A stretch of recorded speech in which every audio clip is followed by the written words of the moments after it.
तो कहानी शुरू 4 जून 1987 से होती है, जहाँ पर हम एक लड़के को देखते हैं। उसके अंदर एक शैतानी आत्मा आई हुई थी। वहाँ पर फादर, जिनका नाम गैब्रियल था, वो उस लड़के का इलाज कर रहे थे। वो आकर उस लड़के के अंदर आए हुए शैतान से पूछते हैं, तुम कौन हो? जिस पर वो कहता है कि मैं एक डीमन हूँ। फादर गैब्रियल उससे उसका नाम भी पूछते हैं, पर वो डीमन अपना नाम नहीं बताता। फादर कहते हैं कि इस लड़के का पीछा छोड़ दो, और पीक जो वो वहाँ पर लाए हुए थे, कहते हैं कि अगर तुम सच में डीमन हो तो मुझे इसके अंदर जाकर दिखाओ। वो डीमन ऐसा ही करता है, उस लड़के के अंदर से निकलकर पिक के अंदर चला जाता है। ऐसा होते ही फादर गैब्रियल उस पिक को गोली मार देते हैं और डीमन भी भाग गया था और वो लड़का भी ठीक हो जाता है जिसके अंदर पहले डीमन था। यहाँ पर ये बात तो साफ थी कि फादर गैब्रियल बहुत ही माहिर प्रीस्ट थे। इसके बाद चर्च की काउंसिल में एक मीटिंग होती है जिसमें फादर गैब्रियल को बुलाया गया था। वहाँ पर सभी फादर गैब्रियल से पूछते हैं कि 4 जून को तुमने उस लड़के का एक्सॉर्सिज्म क्यों किया, उसके अंदर से डीमन को क्यों निकाला, जबकि तुमने किसी की इजाजत भी नहीं ली थी। ये सब उसी एक्सॉर्सिज्म की बात कर रहे थे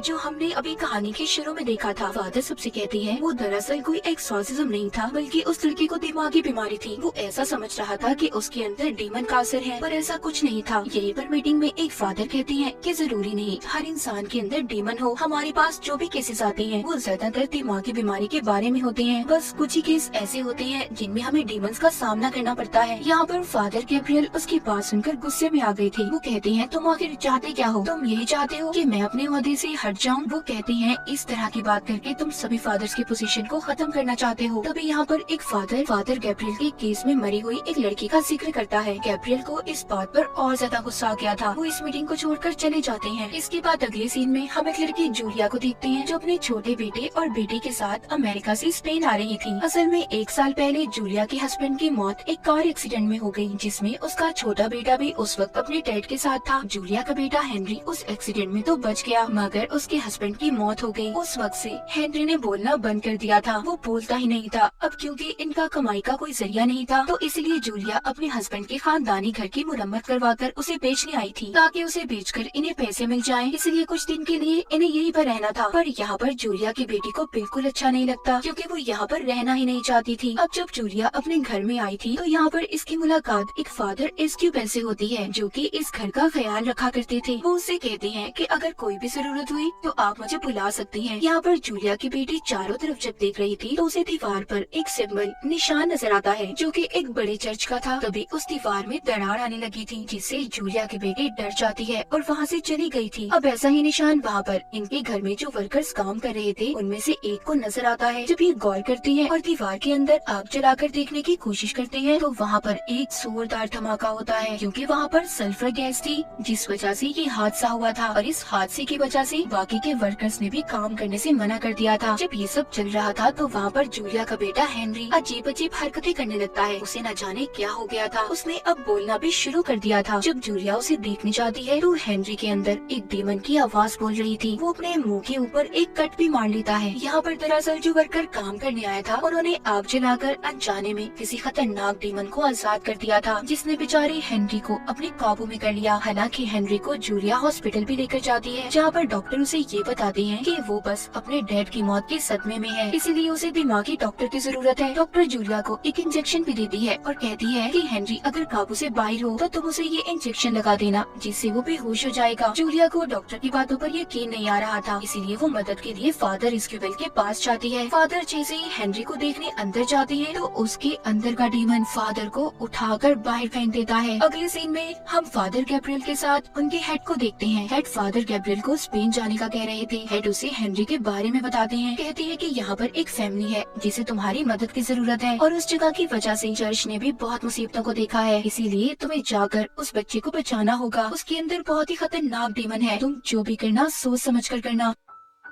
फादर गैब्रियल अब अपने हेड के कहने पर जूलिया के घर पर पहुंच जाते हैं, पर वो इस बात पर हैरान थी कि हेनरी के अंदर जो डीमन है उसने चर्च का क्या नुकसान किया था। फादर गैब्रियल अब जूलिया से कहते हैं कि मैं हेनरी को देखना चाहता हूँ। जब ये उसके पास जाते हैं तो हेनरी के अंदर का डीमन उन्हें देखकर हंसने लगता है और कहता है आ जाओ, मैंने तुम्हें यहाँ पर बुलाना था। फादर गैब्रियल तभी उसे एक निशान दिखाते हैं, जिससे हम हेनरी की आंखों में डीमन की आंखों को भी देख पा रहे थे। जब वो उससे उसका नाम पूछते हैं तो डीमन अपना नाम बताने से मना मना कर देता है। दरअसल यहाँ पर किसी भी डीमन का नाम पता चल जाए तो एक्सॉर्सिज्म जादू करना आसान हो जाता है, इससे जल्दी डीमन काबू में आ सकता था। यहाँ पर हेनरी के अंदर का डीमन गैब्रियल को डरपोक कायर बुलाता है। दरअसल गैब्रियल पहले आर्मी में था, पर एक जंग में वो लड़ाई से हट गया, मगर इस बात से गैब्रियल को कोई फर्क नहीं पड़ रहा था। तभी हेनरी अपने मुंह से एक मरा हुआ परिंदा निकालता है, जो देखकर गैब्रियल थोड़ा परेशान हो गई थी। वो बाहर आकर एस्क्यूबेल और जूलिया को बताते हैं कि हेनरी के अंदर कोई बहुत ही खतरनाक डीमन है, जो बहुत ज्यादा ताकतवर भी है। उसका एक्सॉर्सिज्म उस पर जादू करना आसान नहीं है, और अगर हमने जल्दी कुछ न किया तो हेनरी की जान को भी खतरा हो सकता है। फादर गैब्रियल बताते हैं कि हेनरी को अपने डैड की मौत का सदमा था, जिसका फायदा डीमन ने उठाया, पर ये समझ नहीं आ रही थी कि डीमन हेनरी के अंदर आकर आखिर करना क्या चाहता था। उधर डीमन जूलिया की बेटी को भी डराता है। उसके मरे हुए डैड यानी कि जूलिया के हस्बैंड की आवाज में वो उससे फोन पर बात कर रहा था। यहाँ पर डीमन ने अपना काम करना शुरू कर दिया था। उधर एस्क्यूबेल और गैब्रियल मिलकर हेनरी का एक्सॉर्सिज्म करने की तैयारी कर रही थी। जब ये दोनों उसके पास जाते हैं तो डीमन इन्हें इनकी पिछली जिंदगी के बारे में बताता है। वो गैब्रियल से कहता है तुम्हारी वजह से एक लड़की की जान गई, और एस्क्यूबेल से कहता है कि तुम प्रीस्ट होना फिर भी गलत काम करते हो। ये बात सुनकर एस्क्यूबेल हेनरी का गला दबाने लगता है। गैब्रियल उसे रोकता है, इस वजह से इनका एक्सॉर्सिज्म भी पूरा नहीं हो पाया था। अब बाहर आकर एस्क्यूबेल अपनी कहानी गैब्रियल को बताता है। कहता है कि मुझे एक लड़के से प्यार हो गया, पर वो नहीं जानती थी कि मैं एक प्रीस्ट हूँ, और हमारे बीच बहुत कुछ गलत हुआ, पर जब मुझे एहसास हुआ मैंने उसे छोड़ दिया और अपनी जिंदगी प्रीस्ट बनकर गुजारने का फैसला किया। इसलिए वो डीमन मेरी कमजोरी का फायदा उठाना चाहता है। उसे फादर गैब्रियल को अपने दिल की बात बताकर काफी अच्छा हल्का महसूस हो रहा था। अब बारी थी गैब्रियल की। वो बताते हैं कि जब जंग के दौरान मेरे सारे साथी मर गए, तब मैंने प्रीस्ट फादर बनने का फैसला किया। मेरे पास तब सबसे पहला केस एक लड़की का आया। उसको किसी डीमन ने अपने काबू में किया हुआ था, पर मुझे लगा कि वो दिमागी तौर पर पागल है, पर ऐसा नहीं था। उसने मेरे सामने एक परिंदे को भी खा लिया। इसीलिए तो जब हेनरी ने अपने मुंह से मरे हुए परिंदे को निकाला तो मैं डर गया था, और वो लड़की बाद में छत से कूद गई, जिस वजह से उसकी मौत हो गई। मुझे आज तक यही लगता है, अगर मैं उसकी बात को मान लेता और उसमें से डीमन को निकाल देता तो आज वो जिंदा होती। इसीलिए अब फादर गैब्रियल एस्क्यूबेल से कहते हैं कि तुम्हें हेनरी पर नजर रखनी होगी, और खुद यहाँ पर उस डीमन के खिलाफ सबूत ढूंढने चले जाते हैं। जहाँ पर उन्हें इसी घर में एक कुआं मिलता है, जिसके ऊपर चर्च के निशान की सील लगी हुई थी, जिसको हटाने से फादर गैब्रियल को बहुत सारे कंकाल ढांचे नजर आते हैं। उधर दूसरी तरफ हम चर्च में गैब्रियल के हेड को देखते हैं, जो बैठे एक किताब को पढ़ रही थी, जिसे पढ़कर उन्हें ये बात पता चलती है कि वहाँ पर जो डीमन है वो बहुत ताकतवर है। वो एक ही वक्त में बहुत सारे लोगों को पोजेस्ड अपने काबू में कर सकता है। इसी किताब को पढ़ते हुए हेड की तबीयत भी खराब हो रही थी। उधर हेनरी के अंदर का डीमन, जो कि एस्क्यूबेल को चालाकी से अपनी मदद के लिए बुलाता है। जब वो उसके पास जाता है तो उसने उसका कान काट लिया था। साथ ही वो जूलिया की बेटी को भी दूर फेंकता है, और जूलिया को बेड पर फेंककर उसका गला घोटने लगता है। जब इन सब के बारे में गैब्रियल को पता चला तो वो वहाँ पर आकर सबको बचाती है।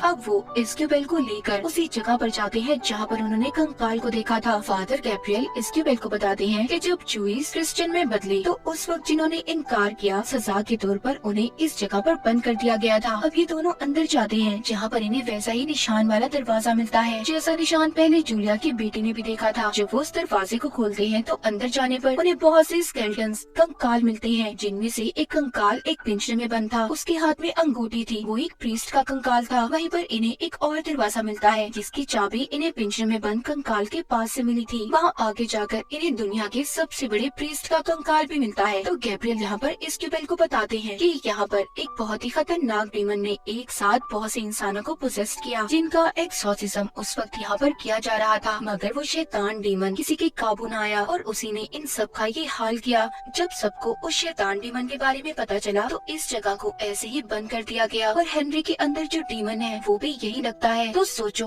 वो कितना खतरनाक होगा। मगर यहाँ पर अब वर्कर की गलती की वजह से वो दोबारा आजाद हो गया, पर वो डीमन हेनरी के अंदर सिर्फ इसलिए आया था ताकि वो फादर गैब्रियल के अंदर जाकर चर्च और गॉड के नाम पर उससे बुरे काम करवाए। इसीलिए अब वो गैब्रियल के अंदर आना चाहता था। गैब्रियल यहीं पर एक किताब पढ़ता है, जिससे उसे पता चलता है कि दुनिया में हर जगह ऐसे ही खतरनाक डीमन पाए जाते हैं, जिनमें से ये डीमन भी एक ही है, जिसका नाम भी अब गैब्रियल को पता चल गया था। जब डीमन को ये बात पता चलती है कि फादर फादर गैब्रियल को उसका नाम पता चल गया है तो वो तो जैसे पागल सा हो गया था। इसीलिए वो अब हेनरी की बहन को भी पोसेस करने की कोशिश करता है। जब जूलिया अपनी बेटी को बचाने आती है तो वो उसकी बेटी को दूर फेंककर अब जूलिया को मारने की कोशिश कर रहा था। तभी जल्दी से जूलिया की बेटी उस इंजेक्शन को उठाकर हेनरी को लगा देती है जो डॉक्टर ने दिया था, जिससे वो अब बेहोश हो गया था और इस तरह जूलिया की जान बच जाती है। तभी ये लोग हेनरी को वहाँ पर बांध देते हैं और सभी प्रेयर करके उसका एक्सॉर्सिज्म करना शुरू करते हैं। अब यहाँ पर डीमन इन्हें अपनी असली ताकत दिखाता है।